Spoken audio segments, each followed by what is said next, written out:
हाय। तो आज हम थोड़ा डिस्कस करते हैं आज का जो चल रहा है स्टॉक मार्केट के बारे में। तो देखो, अभी बहुत सारी चीज़ें जो है ट्रिगर हो रही है, जैसे कि लोकसभा के इलेक्शंस अभी ख़त्म हो रहे, कुछ जगह पे चल रहे हैं फिर स्टेज में इसमें। और बहुत ही जून के फर्स्ट वीक में उनका रिजल्ट्स आ जाएगा।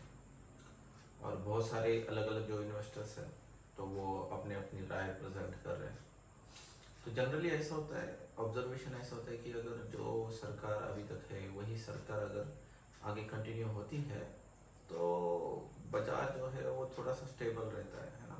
इन्वेस्टर का भरोसा बढ़ जाता है, अच्छे से चीज़ें प्रोग्रेस होती है, जो योजनाएं वो कंटिन्यू होती है। और अगर समझो अभी जो सरकार चल रही है सेंटर में और वो चेंज हो जाती है तो क्या होता है, कुछ निगेटिव सेंटिमेंट चला जाता है मार्केट में, जिसको मार्केट क्रैश करने का संभावनाएं रहती है। तो ये दोनों संभावना बनी हुई है।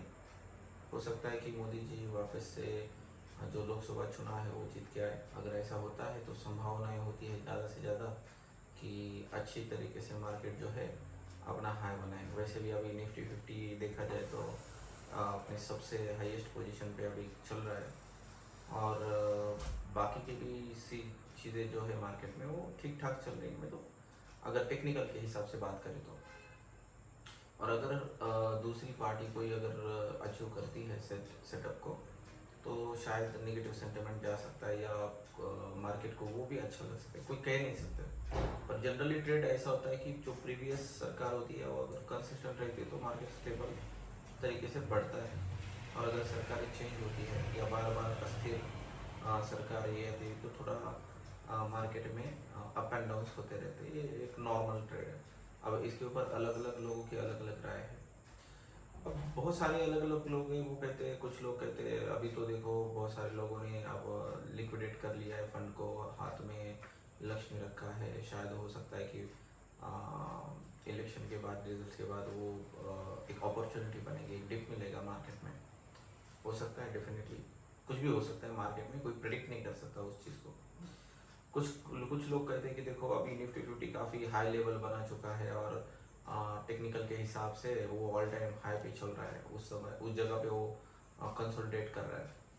तो हर एक का अपना अपना ओपिनियन है। अगर लेकिन अगर हम ठीक से अगर हम मतलब देखें निफ्टी 50 का, अगर हम अर्निंग के सेटअप को देखेंगे और जो पी है निफ्टी 50 का अगर उसको चेकआउट करेंगे तो मेरे हिसाब से इट्स क्वाइट फेयरली वैल्यूड है। ऐसा कुछ ओवर वैल्यूड या अंडर वैल्यूड ऐसा कुछ नहीं है। It's a fairly valued according to my understanding जो हम स्टडी कर रहे हैं।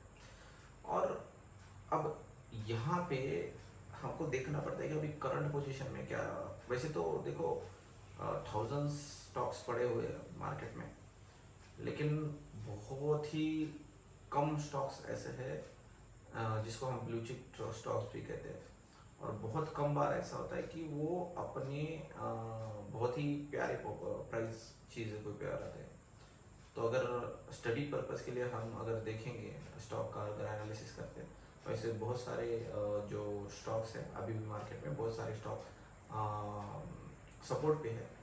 और बहुत सारे स्टॉक्स जो है मतलब जिसको हम मिड कैप कह सकते हैं, स्मॉल कैप कह सकते हैं, है ना, वो अच्छे पोजीशन बनाए हुए हैं अलग अलग चीज़ों के लिए। जैसे अगर किसी को स्विंग ट्रेड करना है या अगर किसी को पोजिशनल ट्रेड लेना है, ठीक है। लेकिन जो जिस सेगमेंट में अभी मैं आज बात करना चाहता हूँ, दैट इज़ फाइनेंस सेगमेंट। और उसमें वो जो सेगमेंट है उसके ऊपर थोड़ा मैं बुलिश रहता हूँ नॉर्मली, और काफ़ी कॉन्फिडेंट रहता हूँ, बिकॉज जिस तरह से हमारी अर्थव्यवस्था बढ़ रही है और उसमें जो हमारे फाइनेंशियल इंस्टीट्यूशन का जो कंट्रीब्यूशन है उसके हिसाब से, और जो उनका मार्केट शेयर और जिस तरह से वो ग्रो हो रहे हैं, और जिस तरह से उन्होंने अभी तक पास्ट फ्यू ईयर्स से उन्होंने अपने रेपुटेशन को बनाए रखा है। तो आज जो मैं हूँ वो दो स्टॉक्स के बारे में बात करूँगा। पहला स्टॉक्स है ये HDFC बैंक। अगर हम पी को देखेंगे तो अभी राइट नाउ जो HDFC बैंक का जो पी चल रहा है ना, तो वो अब तक के पिछले कुछ सालों का सबसे बेस्ट पी है। नहीं तो स्टॉक्स हमेशा वो हाईली वैल्यूड रहता था, ओवर वैल्यूड रहता था। लेकिन अभी जो इंडस्ट्री का पी है तकरीबन उसे एक दो जो परसेंट है उसके आगे पीछे वो, एक दो पॉइंट है उसके आगे पीछे वो चल रहा है ना। सो मेरे हिसाब से ये जो स्टॉक है ना, तो कुछ लोग वहाँ पे इसके बारे में सोच सकते हैं अपना मार्केट का स्टडी करके, ठीक है। तो यहाँ पे अगर हम देखेंगे कि पिछले कुछ सालों से एचडीएफसी का जो नेट प्रॉफिट है वो कंटिन्यूसली बढ़ रहा है। अगर उनका हम रेवेन्यू देखेंगे वो कंटिन्यूसली बढ़ रहा है। अगर उनका जो असेट अलोकेशन है और जो रिस्क मैनेजमेंट है अगर उसको देखोगे तो वो असेट मैनेजमेंट जो है प्रॉपरली डिस्ट्रीब्यूटेड है।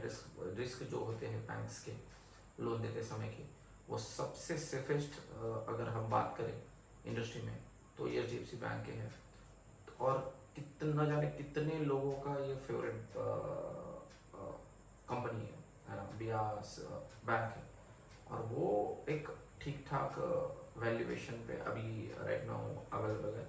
तो जो भी लोग हैं इसके बारे में बहुत अच्छे से सोच सकते हैं। को जो बड़े इन्वेस्टर रहते हैं वो इस अपॉर्चुनिटी का जनरली वेट करते रहते हैं और इसको बल्कली भी वो परचेस कर सकते हैं, ठीक है। तो आप भी इसको ठीक से पढ़ के आप उसको एक बार चेकआउट कर सकते हैं, ठीक है। उनके सारे फंडामेंटल्स को अगर आप देखोगे और टेक्निकल्स को देखोगे, सो आप जो भी आपको सपोर्ट ठीक लगता है वहाँ पे आप सोच सकते हो इसको।